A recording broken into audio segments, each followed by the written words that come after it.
नमस्कार, आप देख रहे हैं कच्चा चिट्ठा और मैं हूं आपके साथ राजप्रीत कौर। भारत से पंगा लेकर मालदीव अब बुरी तरह से नुकसान उठा रहा है। एक तरफ तो मालदीव में टूरिज्म को लेकर लगातार एक के बाद एक झटके लग रहे हैं, तो वहीं दूसरी तरफ अब मालदीव को एक ऐसा झटका लगा है जिसके बाद मालदीव पूरी तरह से बैकफुट पर आ गया है। और अब मालदीव को एक जबरदस्त झटका मोदी सरकार ने दिया है, जिसके बारे में शायद मालदीव ने कभी सोचा भी नहीं होगा। तो क्या कुछ है पूरा मामला, इसी का पूरा कच्चा चिट्ठा खोलेंगे। मोदी सरकार का बड़ा एक्शन, मालदीव को दिया बड़ा झटका। बड़े एक्शन से बौखलाया मालदीव, चीन से दोस्ती पड़ी मोइजू को भारी। मालदीव के राष्ट्रपति मोहम्मद मोइजू की सरकार को भारत विरोधी बयानों के चलते अब तगड़ा नुकसान उठाना पड़ेगा। भारत ने मालदीव को दी जाने वाली आर्थिक सहायता को घटा दिया है। इसका ऐलान अंतरिम बजट 2024-25 में किया गया है। वहीं नेपाल और श्रीलंका जैसे पड़ोसियों को दी जाने वाली सहायता बढ़ा दी गई है। वित्त मंत्रालय ने बजट 2024-25 में भारत की तरफ से मित्र देशों को दी जाने वाली सहायता की जानकारी दी है। वित्त मंत्रालय की तरफ से दी गई जानकारी के मुताबिक भारत सरकार 2024-25 में मालदीव को 600 करोड़ की सहायता देगी। साल 2024-25 में मोदी सरकार ने मालदीव को दी जाने वाली सहायता को 22% घटा दिया है। दरअसल मालदीव को वित्त साल 2023-24 में 770 करोड़ की सहायता दी गई थी। इस बार के बजट में मालदीव को 600 करोड़ की सहायता देने का ऐलान किया गया है। इससे पहले लगातार सरकार मालदीव को दी जाने वाली सहायता को बढ़ा रही थी। ऐसा 3 सालों में पहली बार हुआ है कि मालदीव की सहायता को घटाया गया है। मालदीव को दी जाने वाली आर्थिक सहायता 2022-23 के मुकाबले 2023-24 में 4 गुने से भी अधिक कर दी गई थी। मालदीव को 2022-23 में जहां 183 करोड़ की सहायता दी गई थी, तो वहीं 2023-24 में बढ़कर 770 करोड़ हो गई है। अब इसे सरकार ने घटाने का निर्णय लिया है। सरकार के इस निर्णय के पीछे मालदीव की नई नवेली मोइजू सरकार के भारत विरोधी रवैये को कारण माना जा रहा है। गौरतलब है कि हाल ही में मालदीव के राष्ट्रपति बने मोहम्मद मोइजू लगातार भारत विरोधी भावनाओं को भड़का रहे हैं। हाल ही में उनकी सरकार में शामिल मंत्रियों ने भारत और प्रधानमंत्री नरेंद्र मोदी के विरुद्ध अपमानजनक बातें कही थी। इसको लेकर दोनों देशों के बीच कई दिनों तक कूटनीतिक स्तर पर तनातनी चली थी। मोहम्मद मोइजू खुद भी भारत विरोधी भावनाओं को भड़काकर सत्ता में आए हैं। उन्होंने हाल ही में भारत के सैनिकों को भी 15 मार्च तक वापस जाने को कहा था। इन्हीं सब रवैयों को देखते हुए भारत ने मालदीव की सहायता से हाथ खींचना चालू कर दिया है। वरना भारत अपने पड़ोस के देशों को लगातार आर्थिक सहायता उनके विकास के लिए देता आया है। मालदीव को भारत ने इसी नीयत से सहायता दी थी। जिस दौरान सहायता बढ़ाई गई, तब यहां पर इब्राहिम मोहम्मद सोलिह राष्ट्रपति थे, जो कि भारत के समर्थक माने जाते हैं। अब मालदीव को भारत के इस कदम से तगड़ा झटका लगेगा, क्योंकि भारत जो सहायता देता है वो मालदीव के बजट का लगभग 1.5% है। भारत ने 2024-25 में नेपाल और श्रीलंका को दी जाने वाली सहायता को बढ़ाने का निर्णय लिया है। नेपाल को 2023-24 के दौरान 750 करोड़ की सहायता दी गई थी। अब 2024-25 में नेपाल को 700 करोड़ की वित्त सहायता दी जाएगी। वहीं श्रीलंका को अब 60 करोड़ की जगह 75 करोड़ की सहायता भारत देगा।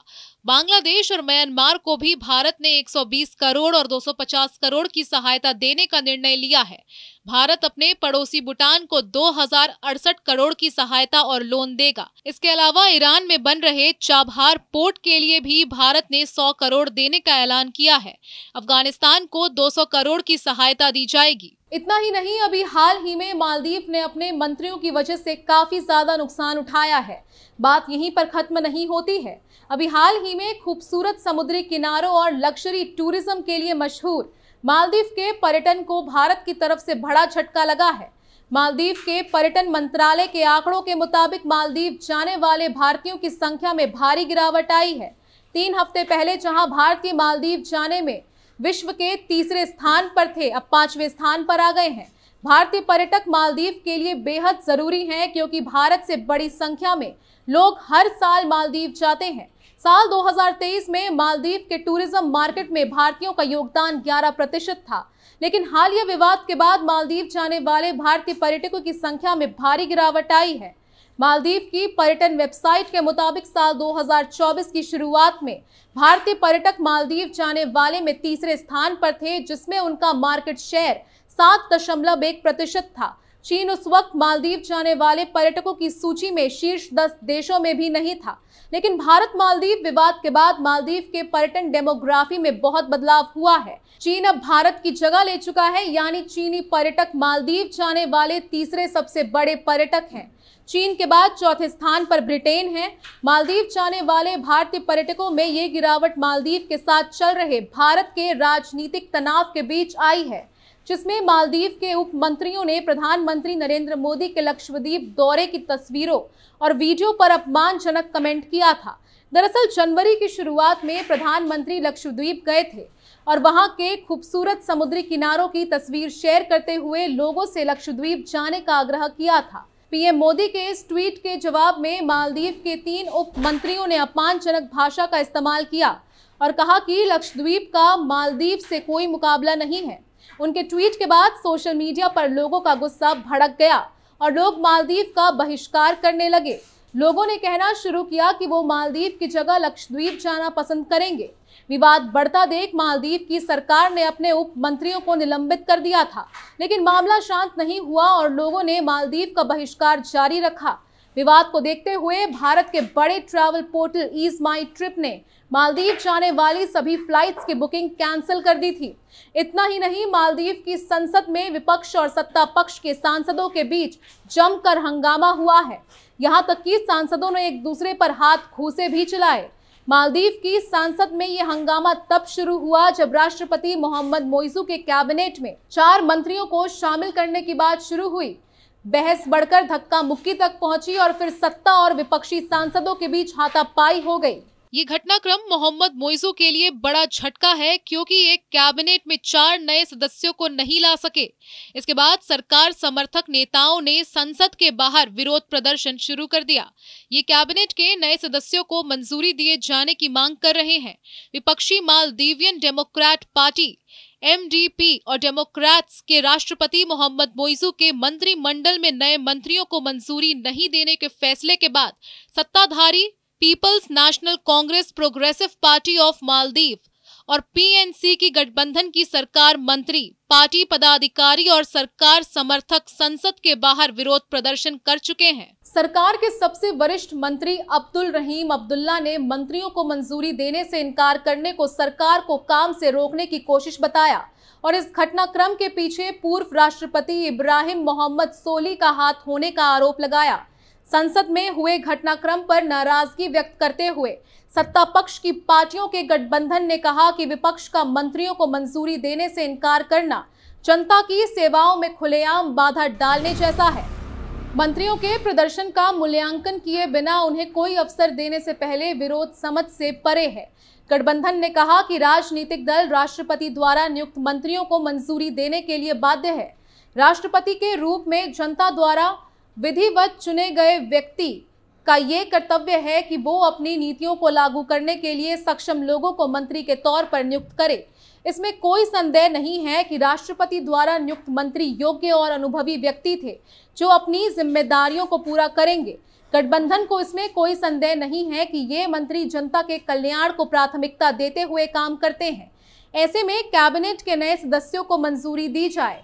मालदीव की संसद में 4 सदस्यों को मंजूरी दी जाने पर हंगामा हुआ है। वो है आर्थिक व्यापार विकास मामलों के मंत्री Mohamed Saeed, housing and urban development minister Ali Haider, इस्लामिक मामलों के मंत्री मोहम्मद शईम अली सईद और अटॉर्नी जनरल अहमद ऊशम। मालदीव के विपक्षी दल MDP ने तय किया है कि कैबिनेट के नए सदस्यों को मंजूरी नहीं दी जाएगी। सत्तारूढ़ गठबंधन का स्पीकर असलम पर भी एक पक्षपात का आरोप है। गठबंधन ने कहा कि राजनीतिक दल के हितों की खातिर उन्होंने अपने पद का दुरुपयोग किया है। सत्तारूढ़ दलों ने स्पीकर मोहम्मद असलम और डिप्टी स्पीकर अहमद सलीम के खिलाफ अविश्वास प्रस्ताव का नोटिस दिया है। मालदीव में सत्ता पक्ष और विपक्ष के बीच लगातार खींचतान चल रही है। विपक्षी नेताओं ने भारत के साथ बिगड़ते संबंधों को लेकर भी लगातार मोहम्मद मोइजू पर निशाना साधा है। मालदीव में विपक्ष की ज्यादातर पार्टियों को भारत के प्रति नरम रुख रखने वाली माना जाता है। विपक्षी एमडीपी ने मोइज़ू सरकार के भारत के प्रति रुख पर सार्वजनिक तौर पर चिंता जताई थी। मालदीव की सत्ता इस समय चीन की तरफ झुकाव रखने वाली है। राष्ट्रपति मोइज़ू भारत के विरोधी और चीन के समर्थन माने जाते हैं और उन्होंने पद पर आने से पहले ही अपना ये रुख जाहिर किया है। वो लगातार चीन के करीब आने की कोशिश कर रहे हैं और भारत पर निर्भरता कम कर रहे हैं। विपक्षी एमडीपी और डेमोक्रेट्स का कहना है कि मालदीव और भारत के संबंध बहुत पुराने हैं, ऐसे में रिश्तों को खराब ना किया जाए। यानी कुल मिलाकर भारत से दुश्मनी मालदीव के लिए खतरे की घंटी बनी हुई है। और अब देखना होगा कि क्या मालदीव को अब जोरदार झटका लगने के बाद उसके तेवर बदलते हैं या फिर नहीं। कच्चा चिट्ठा में फिलहाल के लिए बस इतना ही। बाकी तमाम खबरों के लिए देखते रहिए कैपिटल टीवी। नमस्कार।